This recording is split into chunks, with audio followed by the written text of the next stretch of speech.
A warm welcome to Goodwin live on Instagram. It's Monday, it's 7 o'clock, and just a reminder that we're back out again on Wednesday at 7 o'clock. So every Monday and Wednesday we will be doing our interviews, and today we've got 4 different guests, and not just boxers today. And I will, as I always do, start off with the last first as we introduce everybody that's coming on.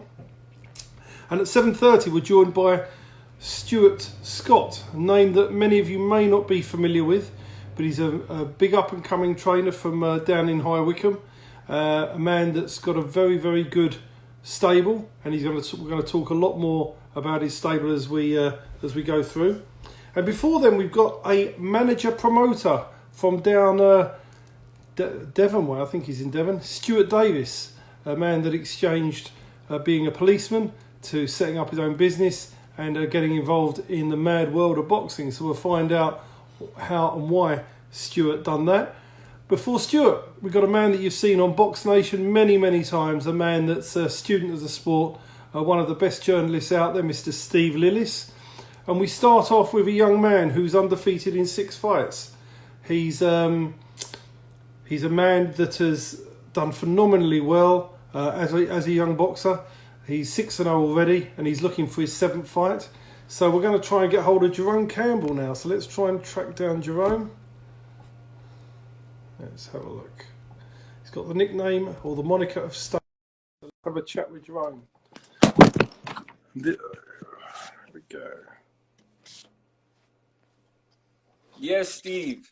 Jerome, how you doing? How you doing, man? You good? I'm good. Are you keeping yourself ready while you're waiting? Stay ready, man. You know how it goes. You know the name. You keeping fit? Yeah, man. I'm good. I'm in shape. I'm literally a couple kilos overweight.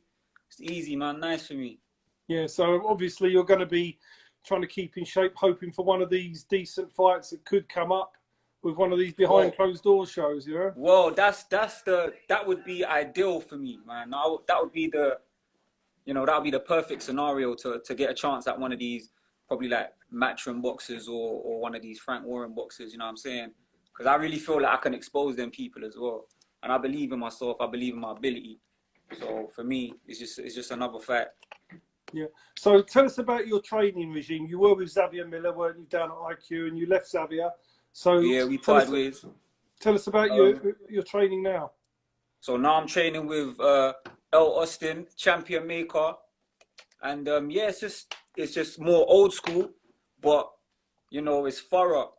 We do a crazy most of the training is sparring, because at the level and age that I'm at, I'm not really gonna learn more in terms of my ability in boxing. It's more just like I need to start enhancing my skills and start mastering the style that I wanna execute in the pro ranks. You know what I mean? So it's a lot of sparring. We do a lot of runs, a lot of groundwork. We don't really do too much pad work.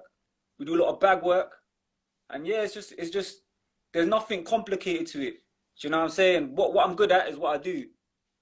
Earl's been training for quite a while, hasn't he? He's got a long career in boxing training. I think it's like 40 years maybe.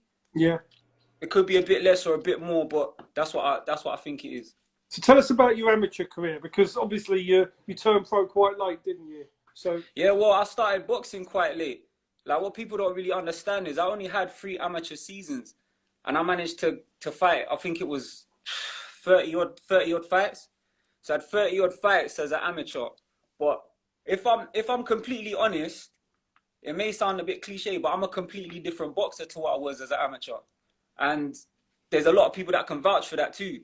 Do you know what I mean? A lot of people that I've met in the amateurs and then met as a pro or see me perform as a pro, it's like 2 different boxes, because now as a pro, I'm more independent with it. Whereas as an amateur, I felt like I was always relying on the gym and the coach.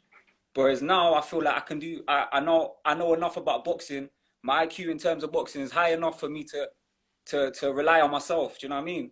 But my amateur career, 35 fights.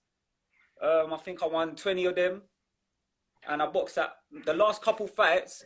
I kind of boxed out of my depth.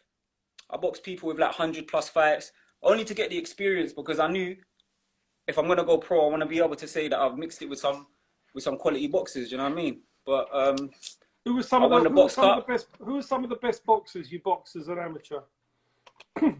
I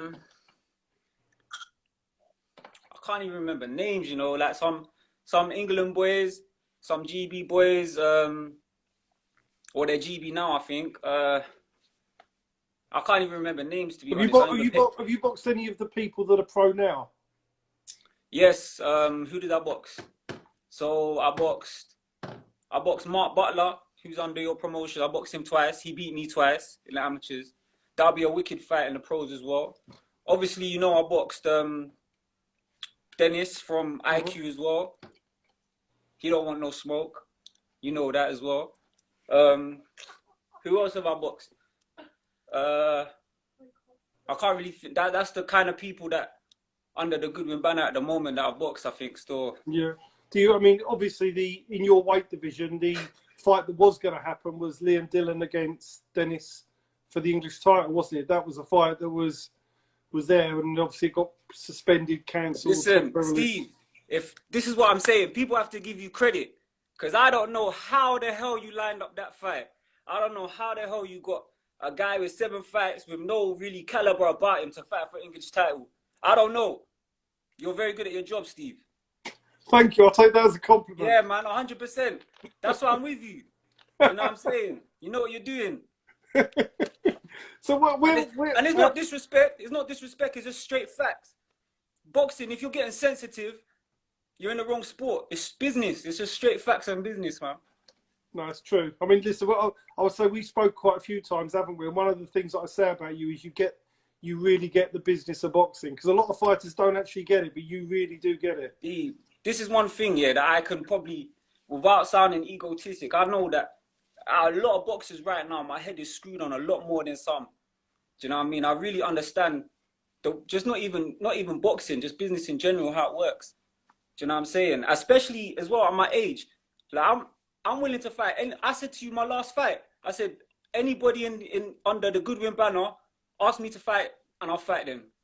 You did say that. At super featherweight or lightweight, any boxer under the Goodwin banner, I'll fight them. And it's not a cocky, it's not being arrogant, it's because I believe in my ability. I'm a professional boxer.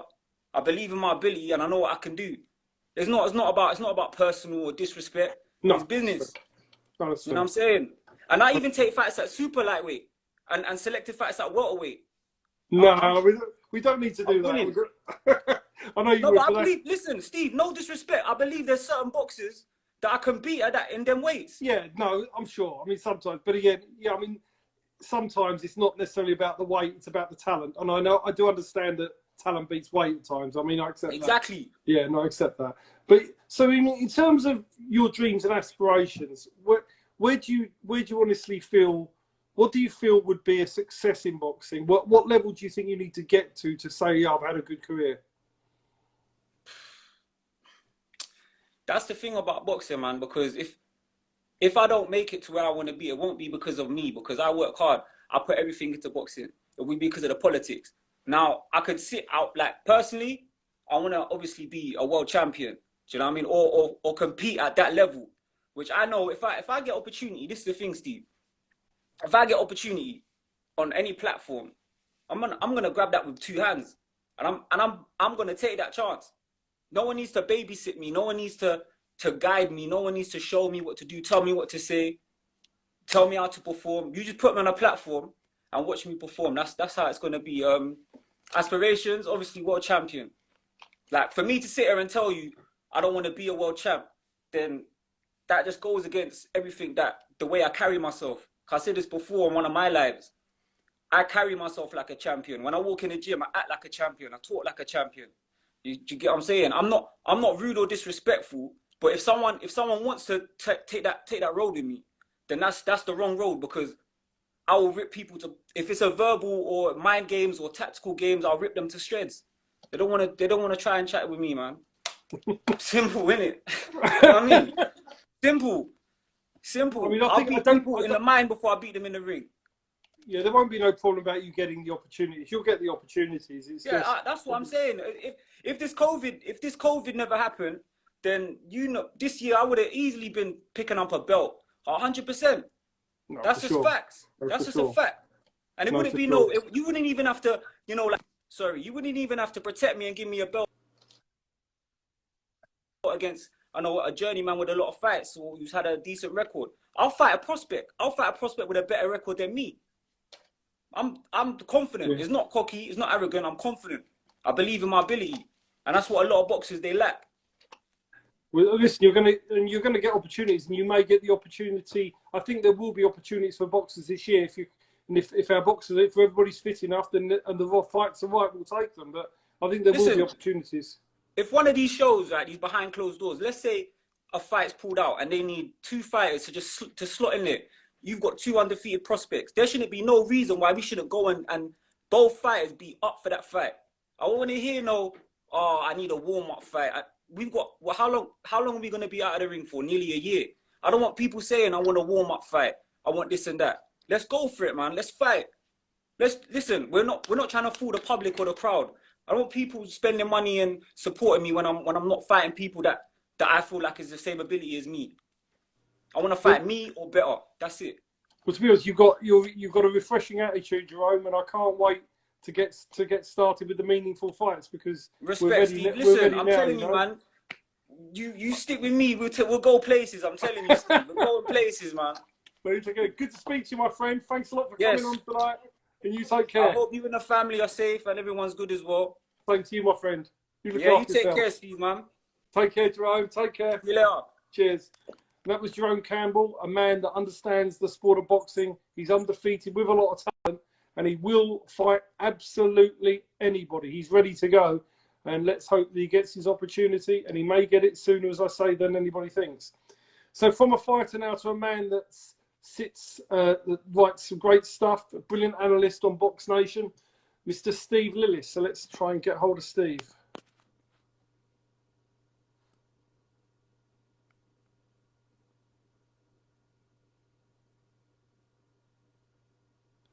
Let's have a look down. Here we go. Just waiting for Steve to join us. See what Steve's been up to. Steve, how you doing, Steve? I'm good, I'm good, my man. I'm really good. Are you coping with the lockdown?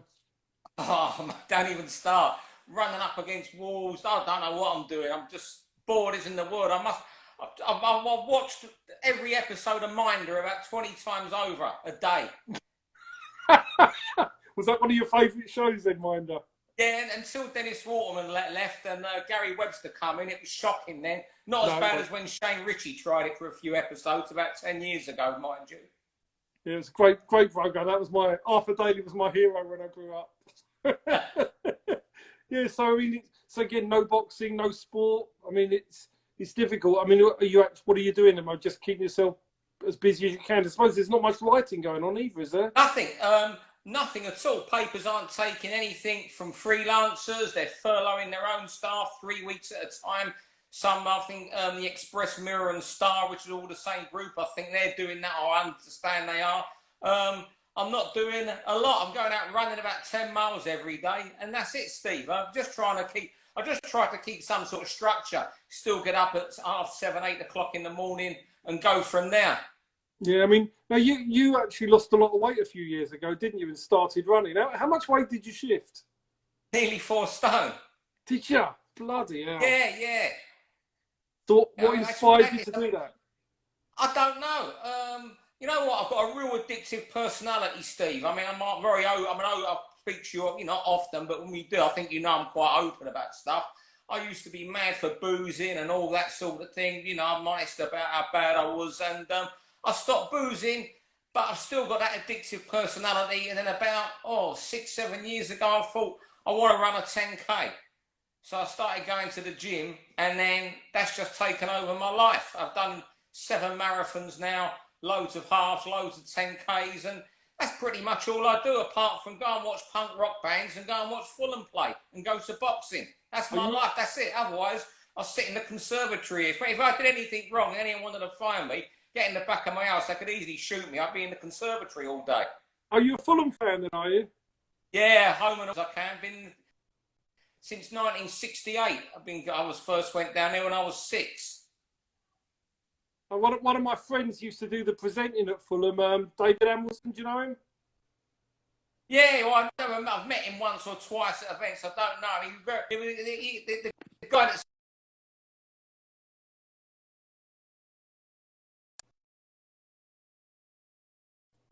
on the ex-Fulham players, he's obviously reading from a script.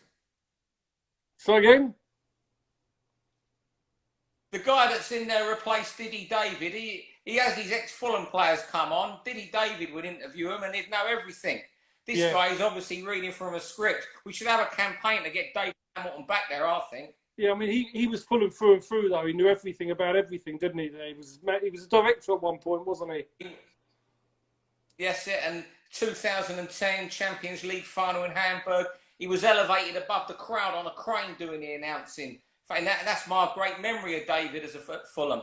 Yeah, no, he's still going strong though. He's still doing his stuff, doing a bit of DJing, and he's still very well. And I saw him last month. He's going strong, but I think he really misses doing the Fulham stuff. Yeah, and he's got a fantastic broadcasting voice as well. Yeah, no, he has. He's done really well. So what are you looking forward to most when boxing comes back? Oh, good fights, but you know, when is it going to come back? I mean, let's be sensible here. I mean, until then, you know, we discussed this, until there's a vaccine or they do something, you're not going to go. When it can't, even if they found a vaccine tomorrow and that was marketed by the autumn, okay, the government would like you to say, right, we're all back tomorrow, go football, go boxing. But there's so much more to it than that. You know, for a start, as you appreciate as a promoter, Steve, you've got to win consumer confidence straight away when boxing starts up. You know, our fighters going to sell the tickets? How many of them are going to be there because they've lost sponsors? It's going to be really hard for fighters. You know, there's guys who are 6-0, 7-0, and I'll be honest, some are kept going, you know, developed because they sell tickets. What's going to happen to those guys if they can't sell tickets? But even if it started tomorrow, boxing, you still got a long way to go. And with these behind closed doors shows, there's still only going to be so many fighters employed because the board are saying maximum of 5 fighters. And you might get Eddie Frank and Mick Hennessy of Channel 5 do one behind closed doors, matching their own fighters to give them work. It's just really bleak at the moment, looking forward to boxing and any sport in front of an audience. And as I say, when it comes back, hard work for promoters, and how many will survive this? You know, if their sole income is boxing at the moment, how do they get the money to promote again? And another thing, will every venue still be open? I mean, I was speaking to a music agent the other day, and he said he's rebooking bands' tours for next year, which is all well and good, but half them venues might have been gone. There could be leisure centres gone where promoters go regular. So there's going to be so many headaches to overcome for boxers and promoters when we do get the sport back. Yeah, I mean, it was a bit annoying yesterday. They announced, the government announced, oh, we could have a vaccine by September. Then all of a sudden the paperwork was published on it today and it failed the monkey trials. You just never know. You just don't know what's really going on, do we? None of us know. Yeah, that's. I think they're just trying to throw us a bit of hope. It's like, you know, one day there might be a vaccine by September. Then, you know, the next day it's failed a trial. Then today I was listening to the guy, Jonathan Van Tam, I quite enjoy listening to, of all the medical experts. And he was, you know, he was warning. He seemed to be, because we've had this talk today of people being able to go abroad maybe in August and for a bit of July. Whether he threw in that spanner in the works today when he said what he basically said was his big worry was what could happen come October, November when the weather isn't as smart as what it is now. So it's really worrying times, and you know, you really don't. You keep getting thrown these little bones and stuff, but is there any light at the end of the tunnel? I still can't see one, and you know, it's a long way, and some boxers will be desperate to get out. And I was speaking to one about a week ago, and he who is, let's put it this way, he's not maybe going to be a champion, shall we say, but he's still dangerous for a lot of prospects. He's only lost one in about 10 or 11, he's knocked out the 5 or 6 of them. He's just resigned to not fighting for a year because he doesn't. He's too good to go on the. He doesn't want to go on the road, and he's too dangerous for a lot of fighters. And there was another one I know of who's lost. He had £1,200 a month sponsorship in things like petrol tokens, with a little bit of rent. All 5 sponsors went within about 24 hours. Very hard for them, and again, I agree with you. I don't think there's any way for anybody to stage shows other than these behind closed doors. I don't know. It's madness. MTK might have, the financial power to do that, but when I see, there's a promoter the other day in Boxing News, Mike Legally up here, who's a really nice guy actually, talking in Boxing News of fighters fighting for nothing. You can't expect that. It's professional boxing. I agree. You box for money. If you're going to fight for nothing, stay as an amateur, get on the Team GB and clock around 25 grand a year for sitting there doing nothing. Well, not doing nothing. 25 grand in your pocket, all your physio, all your food, and all your accommodation paid. You got to fight. It's prize fighting. Fighters have got to be paid, and they deserve to be paid. And I think that's going to be another one of the problems. I've said this as well, that these fighters are going to get hammered down on purses for sure. And whatever the situation, they're not going to get the money they used to. That's for sure. They're not going to. What about kids that are on ticket deals who can't shift the tickets anymore? Yeah. What's going to happen to them guys? They either go on the road, or I guess they go straight in a fight straight away to see where they are. Yeah, it's going to be very, very strange times. But as you say, till we get a vaccine, you're not going to get people going to these events, are we? And it's very odd. I mean, the O2. I mean, I heard Frank the other day saying he was hoping to do the O2 with a crowd in September. I hope he's right, but again, I just can't see it.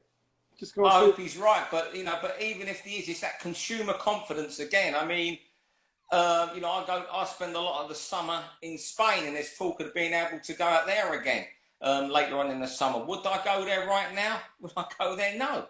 No, I want to know. I'm going to go there safe, where the government of Spain and Britain both say, you're totally safe. You're not going to catch it by coming. I want to be told and assured that by people who know a lot more than me. Yeah. Until then, we've got to see. Well, Steve, let's hope boxing comes back. Let's hope you don't get too bored, and make sure you look after yourself, my friend. And we'll catch up again soon. And John, I'll give you a ring towards the end of the week, Steve. We can have a chat to chew the fat over. I'm here all day, so 100%. Yeah, it's always good to chat. So yeah, give me a bell. You take care. Stay well, Steve. Thanks, mate. See you later. And that's Steve Lillis, who's a very interesting man who's done a hell of a lot in boxing. Now we're going to touch base with a fellow promoter and manager from down in Devon way. Stuart Davies has done his own shows. He's had the trials and tribulations of being a promoter. Steve, can you press the log out button for us? Cheers. And then, Stuart's done his own thing. So let's see what Stuart thinks is going on. He's got some of his own theories about this virus. We won't go too much into that today, but he's a very interesting man. So let's now touch base with Stuart. Let's touch base with Stuart. Here we go.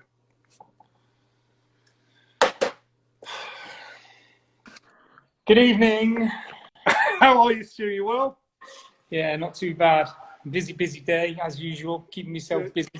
What are you doing with yourself at the moment? Well, I'm just building or finishing off my own house that I've been building.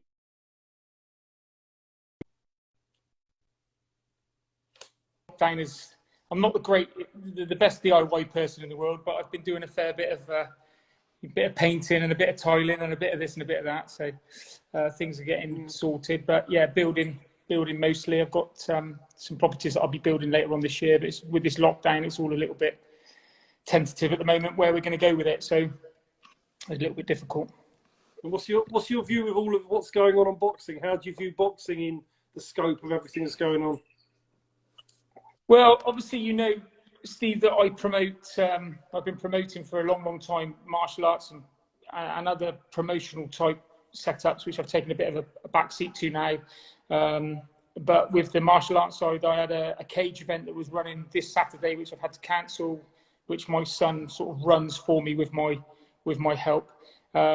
and that financially has been quite difficult because we've had to cancel it. And also, the venue is the same venue that I use for the professional boxing shows, and they're part of the university campus here in Weston-super-Mare.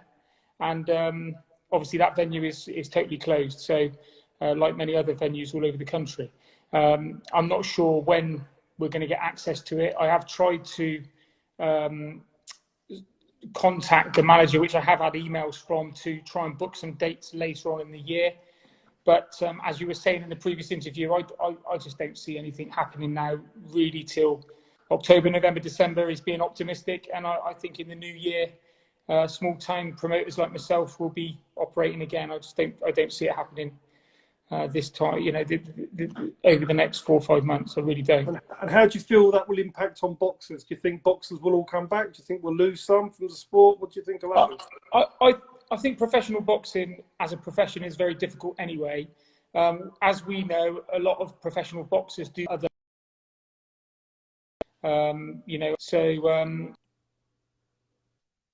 it will be whether they can sustain a fitness level and an appetite, and you have to be keen to come back to professional boxing. So I think maybe we might lose some. I think we might lose some just purely because of the fact they need to earn money and they need to finance their life with their mortgages, their kids, their families, their bills.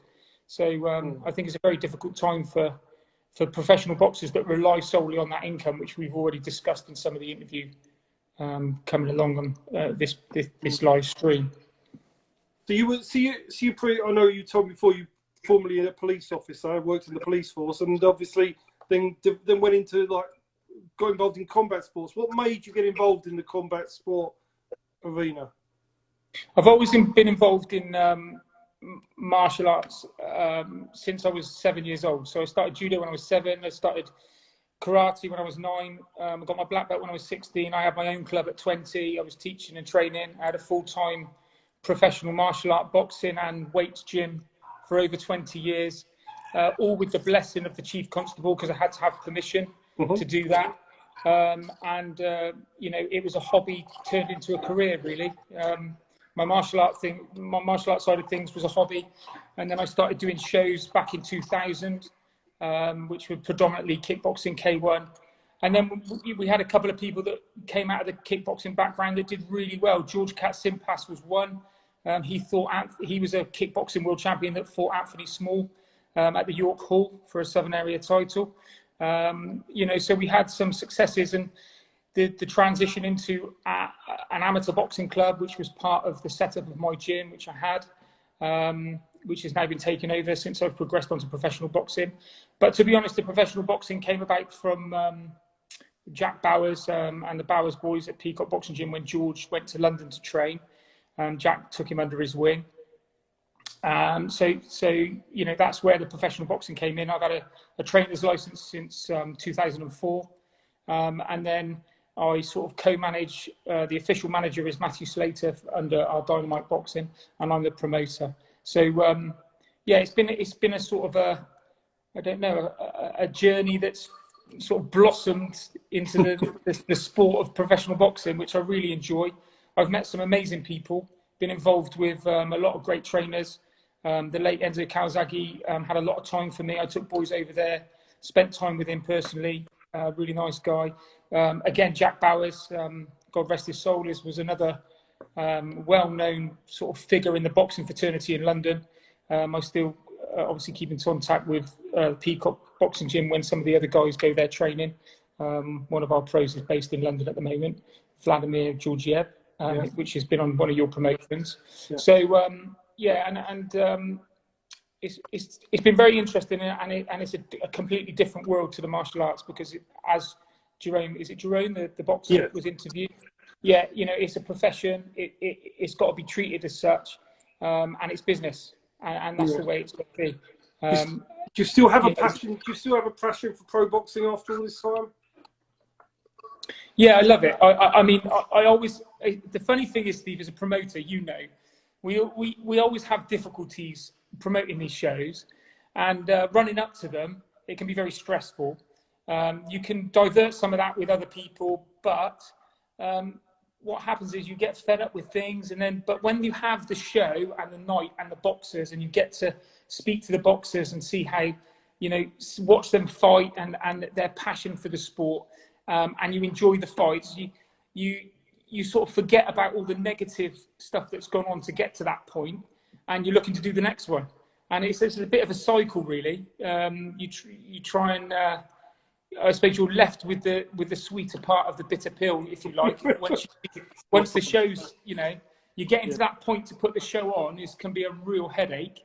And then you have a really good show and some great fights. And obviously you've experienced it more than me. And you go away from there thinking, wow, I really enjoyed that. And I want to do another one. And before, probably a week before that, you were thinking, I'm never doing this again. I've had enough. Do you know what I mean? It's just, I've finished. But, you just end up coming back round, and it is very difficult.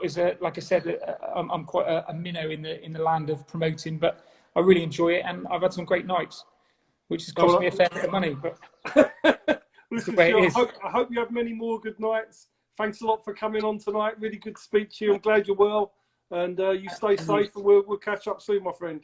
Yeah, likewise, and stay safe, mate, and look after yourself. We'll see you soon, Stuart. Take care. Okay. Bye-bye. Yes. Well, Stuart Davies has given a lot of his life towards combat sports, martial arts and boxing. And now to a man who's just embarking as a coach on the professional arena, but he's been an amateur coach for many, many years. Very talented coach, and that's Mr. Stuart Scott. So we're going to try and get hold of Stuart. Here we go.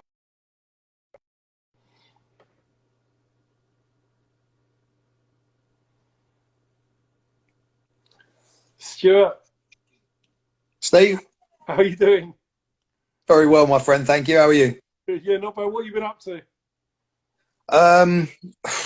Homeschooling. I think that's probably the main thing that I've been doing. Homeschooling, lots of walking, and just really missing the gym, to be honest with you. But it's been hard, hasn't it? It's been a long time now. I think it's the longest I've gone without having boxing in my life, like most of us, for as long as I can ever remember, since I was tiny. And I'm missing it, mate. Missing it.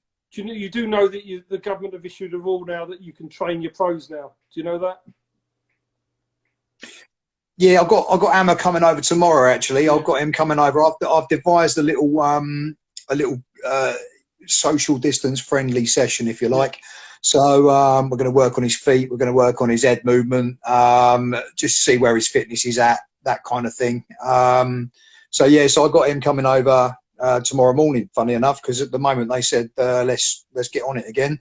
I just want to get back on it again. So I mean, he's fasting at the moment, so he won't be working too hard tomorrow. But just a bit of technicality, just keep him in the mood.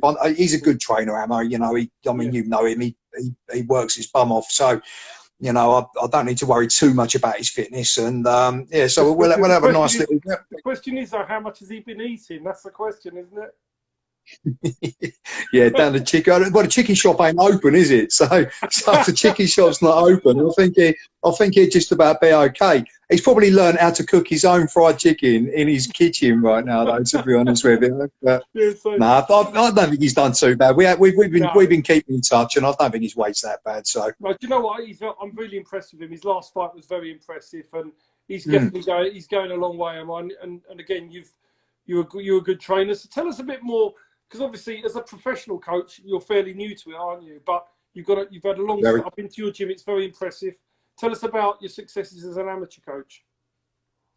So we, myself and John McInnes, who is my co-owner of the gym and where we joined, we started Wycombe High Wycombe Amateur Boxing Club. I think it was about 14 years ago, something along those lines, and there was a few grants put in, and John came in to train and I came in to train, and we essentially after not very long we started finding that Wycombe had some good kids. We were picking up quite a lot of wins. We started to get a few kids getting towards the latter end of the national title stage and stuff like that. And then we had an influx of people, because people started to realise, started to like what we did. And we had an influx of people from not just Wycombe, but we had some people come over from Slough, which is where Hammer came from. We had some come and join us from Aylesbury. We lost our premises a couple of 3 years ago, but John found a new place, and the new place we love. It's brilliant. It's a really, really good setup. It's really big. We've got 2 rings. I think our squad at one point, it's gone down a tiny bit now, but at one point I think we had 50 carded boxers, which for a piddly little town like High Wycombe is very, very good. And I think it's about the last 7 years now, I think we've had at least one national champion every year. And like I say, for a small club, because we're not a particularly big town, we're not a particularly big place, not like London. I'm pretty happy with the return, to be honest with you. It's been good. I mean, I like the thing you've got around your ring. I think that's great, where you all the champions, haven't you? You've got the names. That's just brilliant. Really nice touch what you've done there. We had one last year. There's a fella called Big Lou who will go pro very, very soon. He's a very, very, very good kid. Powerhouse, real big puncher. And he said to me, he went out and he boxed the final of the national developments. He won it, and the first thing he said to me was now you're going to put my name on that canvas. And that's so that's the kind of, and that's why we did it. We had him on there, put on there like that, to give people some encouragement. And yeah, so that was the first thing he said to me. Not well done, I'm so happy. He said, now you can put my name on that canvas, and his name's there in all its glory. So as a coach, and obviously being a fledgling on the professional, what do you want to do on the professional side? How many fighters do you want to train? What are your aspirations in? What levels you want them to get to? What do you want out of it? Okay, so I made a decision when I turned over pro that I really wanted to work with the people that I've been working for the last few years, so I want to take my amateurs that want to turn over and want to go professional from our gym, and I want to work with them. I'm not overly interested in taking people from outside, particularly if truth be told, because I've got a list of people in my gym who could all turn over in not that long a period of time, and we have got some absolute. I've got some really, really good kids. So therefore, yeah, I think I'm probably just happy enough just working with the people that I've had. I've taught most of them literally from scratch. And I think that, when you develop that kind of relationship with people, I don't really need to look outside of my own camp for work. My goal, listen, you've got to aim for the very, very top, ain't you? I want to be Manny Stewart. Manny Stewart and the Kronk. The Warriors could become the next Kronk. We've got masses of talent there, Steve. Honestly, I mean, Big Lou, when he turns over, I mean, you never seen a man punch like that geezer. I'm telling you, he punch a hole in walls. Obviously, we've got Amma, who was, Amma's fantastic. I think he'll make a better pro than he was an amateur. We've got his cousins, his brothers, Ammas. There's a whole heap of Kianis out there who are all qualified. Seriously, mate, you are. Yeah, if you get in trouble with the Kiani family, you end up in a lot of bother, mate. There's hundreds of them, and they all box. They do. They all box. They're all good as well. You got the likes of Jack Durham in my gym. I mean, Jack he's a banger. He's 69 kilos, punches like heavyweight. Yeah, I've got a real raft of serious talent in there, and that's why I don't really need to look outside of my own 4 walls to build what I think is going to be a really, really brilliant stable. Yeah, so it's brilliant. So we're just hoping now we can get back in there soon and get cracking again, but we're going to be governed by what goes on out there. It's out of our hands at the moment, isn't it? So it is, mate. Yeah, it's. I mean, everyone's in the same boat, obviously, but listening to what everyone else was saying on the, Jerome's obviously frustrated. He could use a fight, couldn't he, Jerome? So, and what Steve was saying, it's absolutely right. You've got what's going to happen. You can't get doctors. So I don't really see any. Certainly, if we were talking about the amateurs still, I don't see amateur boxing happening until at the very, very earliest October. Yeah, that's fair. I don't even know if it'll happen that early. It's a tough one. It's a real tough one, and it's getting me down a bit, to be honest. Yeah, but the thing is, it's just one of those things. We just got to grin, bear and get through it, and hope somebody comes up with some sort of treatment or vaccine. Then we can get back to business again, can't we? That's what we need, mate. And that's all we can ask for. That's all we can ask for at the end of the day. You know, the fact is that everyone's in the same boat. You know, we all, you know, none of us have really been training properly. And I do know that, you know, especially on the amateur scene, it's not so much for the pros because they get quite a lot of breaks as it is, but the amateurs don't get a lot of time off. And I don't actually think in a way that it's going to be that bad for some of them to have had a little break.